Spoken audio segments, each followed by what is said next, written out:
Assalamualaikum warahmatullahi wabarakatuh. Teman-teman semua, izinkan saya berbagi pandangan. Saya mengikuti dengan seksama apa yang sedang terjadi di negeri ini. Dan terus terang kondisinya tidak baik-baik saja. Rupiah jatuh ke titik terendah sepanjang sejarah. Harga-harga naik, kesempatan kerja menyempit, daya beli rumah tangga melemah, tabungan tergerus. Dan ini berdampak pada hajat hidup orang banyak. Tantangan di depan juga masih panjang. Geopolitik yang memanas, konflik membayang di Timur Tengah, dan para ilmuwan mengingatkan El Nino terkuat dalam sejarah pengamatan itu sudah ada depan mata. Satu ujian saja berat, saat ini beberapa datang bersamaan, maka beratnya berlipat.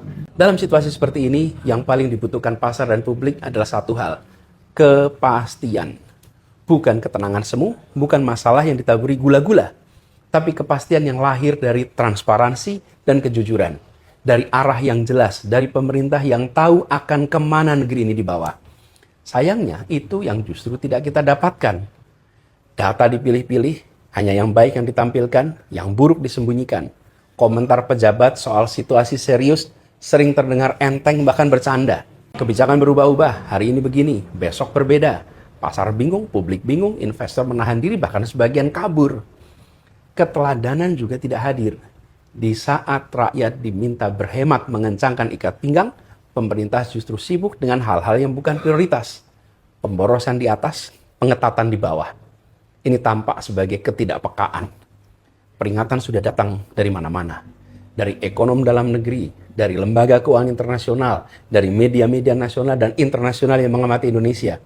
Tidak mungkin mereka semua keliru bersama-sama di saat yang sama. Ini yang dipertaruhkan adalah hajat hidup ratusan juta orang. Maka situasi ini harus diperlakukan dengan keseriusan yang sepadan.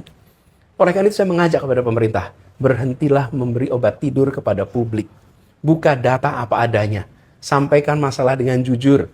Berikan arah kebijakan yang jelas dan konsisten. Pimpin secara solid, ajak, dan dari atas sampai bawah.